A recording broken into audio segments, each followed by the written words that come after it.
मैं Lalit Thakur LT share market trading academy में आप सबका दिल से बहुत स्वागत करता हूँ। ट्रेडर्स, आज का दिन मार्केट में हम लोगों ने काफी ज्यादा शार्प फॉल देखा। निफ्टी ऑलमोस्ट अपने इम्पोर्टेंट जो सपोर्ट था 25,375 का, वो भी निफ्टी ने आज तोड़ दिया था।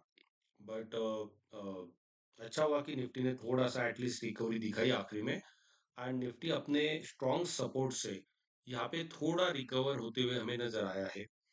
सो यहाँ पे हम लोग एक्सपेक्ट कर सकते हैं कि निफ्टी थोड़ा सा यहाँ पे सपोर्ट लेगा और मे भी शायद से कल यहाँ से मार्केट रिवर्स करने के चांसेस बहुत ज्यादा है। अब अगर निफ्टी को बेयरिश होना है तो निफ्टी को जो आज का जो हाई है, आज का जो लो है 25,327 का, ये लो सबसे पहले तोड़ना होगा। अगर इसके नीचे अगर निफ्टी जाता है तो हम लोग निफ्टी में और एक फॉल एक्सपेक्ट कर सकते हैं। बट मुझे थोड़ा सा लगता है कि शायद निफ्टी ये लेवल ना ब्रेक करे और निफ्टी यहाँ से थोड़ा रिकवरी करने की कोशिश कर सकता है। बट अगेन गाइस, ओवरऑल अगर ट्रेंड देखा जाए तो ट्रेंड निगेटिव है। मार्केट एक लोअर लो की श्रृंखला बना रहा है, यहाँ पे कंटिन्यूस लोअर लो आपको दिखाई दे रहा होगा। अगर ये लो भी ब्रेक हो जाता है तो निफ्टी में आगे ये फॉल शायद और ज्यादा बढ़ सकता है। सो गाइस, शुरू करते हैं। पहले तो हम लोग डिस्कस करते हैं हमारे शेयर्स जो कल हमने रिकमेंड किए थे, या फिर जो कल हमने डिस्कस किए थे। रिकमेंड तो नहीं बोलूंगा मैं, बट ये शेयर्स हमने कल डिस्कस किए थे, जिसमें पहला नाम था बजाज कंज्यूमर। गाइस, इतना मार्केट नेगेटिव होने के बावजूद भी अगर आप बजाज कंज्यूमर का चार्ट देखते हो तो बजाज कंज्यूमर आज पॉजिटिव क्लोजिंग दिया है। सी, ऑलमोस्ट ₹3 या फिर 1%, ऑलमोस्ट 1% का पॉजिटिव क्लोजिंग यहाँ पे हमें बजाज कंज्यूमर में देखने को मिला है। दूसरा शेयर जो हमने डिस्कस किया था वो था भारत फोर्ज। भारत फोर्ज का चार्ट गाइस अगर आप यहाँ पे देखोगे तो अगेन ये भी यहाँ पे 1.44 मीन्स 1.5% यू कैन से 1.5% यहाँ पे पॉजिटिव क्लोज दिया है। अगेन तीसरा जो शेयर्स था जो हमने डिस्कस किया था वो था प्रिसिशन वायर। सो प्रिसिशन वायर शेयर्स को भी अगर आप देखोगे तो आज यहाँ पे कोई पॉजिटिव, बहुत ज्यादा पॉजिटिव मूवमेंट तो नहीं मिला है, बट हाँ इसने भी ऑलमोस्ट ₹2 पॉजिटिव क्लोजिंग दिया है। सो कल ही मैंने एक चीज जो डिस्कस की थी आप लोगों के साथ में, और यहाँ पे मैंने एक चीज क्लियरली आपको बोला था कि प्रिसिशन वायर को अगर आपको बाय करने का अगर आप प्लान करते हो तो 306 के ऊपर या फिर 307 के ऊपर अगर ये निकलता है, यहाँ पे अगर क्लोजिंग मिल जाती है तो आप बाइंग का प्लान कर सकते हो। अदरवाइज यहाँ पे वेट आपको करना होगा। सो गाइज, ये थे कल के शेयर्स। शुरू करते हैं आज के शेयर्स के बारे में।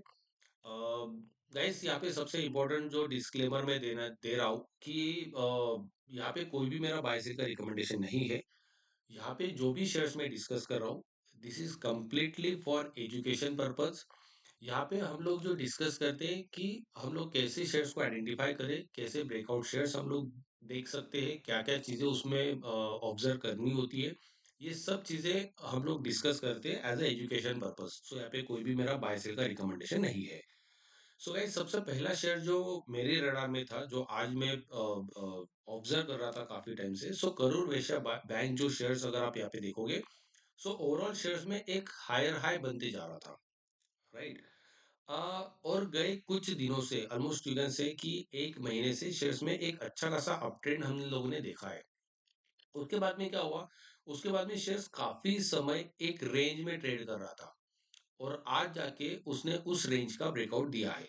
सो इस रेंज के ऊपर यहाँ पे क्या हो रहा है, करूर वैश्य बैंक ने ब्रेकआउट दिया है। सो मुझे लगता है कि अगर मार्केट पॉजिटिव होता है तो शायद से करूर वैश्य बैंक ये एक हो सकता है जो आने वाले दिनों में आपको एक ट्रेंड दिखा सकता है। अब बहुत से जो ट्रेडर्स होते हैं वो थोड़ा सा प्लान करते हैं कि सर हम शेयर्स को बाय करेंगे बट यहाँ पे थोड़ा सा हम करेक्शन होने देंगे। सो यू कैन प्लान, अगर ये शेयर्स थोड़ा सा ऊपर जाकर अगर नीचे आता है और 328 के आसपास अगर आपको मिल जाता है तो यहाँ पे आप शायद से प्लान कर सकते हो। तो इसको आप बोल सकते हो कि ये शेयर्स एक तरीके से रिटेस्ट करने के लिए नीचे आया और उसके बाद में फिर ये आगे अपना जो हायर हाई बनाने का जो उसका ओवरऑल जो ट्रेड है वो कंटिन्यू कर सकता है। अगला शेयर जो मेरी रडार में था, जो मैं आज ऑब्जर्व कर रहा था, वो था टोरान फार्मा। अगेन टोरान फार्मा का चार्ट अगर आप यहाँ पे देखोगे तो ये हायर हाई बना रहा है कंटिन्यूअसली। एंड यहाँ पे एक फ्रेश ब्रेकआउट यहाँ पे शेयर्स ने दिया है। सो मुझे लगता है कि ब्रेकआउट देने के बाद में यहाँ पे एक आप मूवमेंट एक्सपेक्ट कर सकते हो। मुझे लगता है कि आने वाले दिनों में शायद से और अपना एक नया high, fresh life time high बनाने का दमखम रखता है। मुझे लगता है ऊपर जा सकता है। सो टोरंट फार्मा के बाद में अगला शेयर जो मुझे लगता है, एनटीपीसी का चार्ट यहाँ पे मैं देख रहा हूँ। एंड गाइस यहाँ पे एनटीपीसी के चार्ट में ना एक बहुत बढ़िया सी चीज मैंने जो ऑब्जर्व की, यहाँ पे मैंने वीकली टाइम फ्रेम पे एनटीपीसी का चार्ट में ऑब्जर्व कर रहा हूँ। यहाँ पे अगर आप देखोगे तो एक शार्प फॉल हमने मार्केट में देखा, एनटीपीसी में देखा। उसके बाद एक रिकवरी, स्मार्ट रिकवरी यहाँ पे हमने देखी है। उसके बाद again fall, again recovery. And आज यहाँ पे एक बहुत बड़े कंसोलिडेशन का ब्रेकआउट हमने देखा है। सो मुझे लगता है गाइज कि आने वाले दिनों में एनटीपीसी एक अच्छा खासा रैली दिखा सकता है। अगेन गाइज यहाँ पे मैं एक डिस्क्लेमर और देता हूँ, यहाँ पे मैं वीकली टाइम फ्रेम देख रहा हूँ एनटीपीसी का। सो प्लीज ये एक्सपेक्ट मत करना कि ये शायद एक दो दिन में आपको मूवमेंट दे देगा, बट हाँ, आने वाले दिनों में ये शायद से मूवमेंट दे सकता है। सो अगला शेयर्स जो मुझे लगता है कि पॉलीकैब शेयर्स, इसका भी अगेन मैंने वीकली टाइम फ्रेम यहाँ पे चेक कर रहा हूँ। सो वीकली टाइम फ्रेम पे भी अगर आप देखोगे तो एक बहुत बड़ा कंसोलिडेशन हमने यहाँ पे देखा था, और उस कंसोलिडेशन का ब्रेकआउट यहाँ पे आज होते हुए हम लोग को नजर आया है। सो मुझे लगता है कि आने वाले दिनों में अगर कोई शेयर्स अगर आपको रडार में रखना है तो पॉलीकैब वो शेयर्स हो सकता है जिसको आप रडार में रख सकते हो। अगेन गाइस, ये सारे शेयर जो हम लोग डिस्कस कर रहे हैं यहाँ पे, ये कम्प्लीटली फॉर एजुकेशन पर्पज है।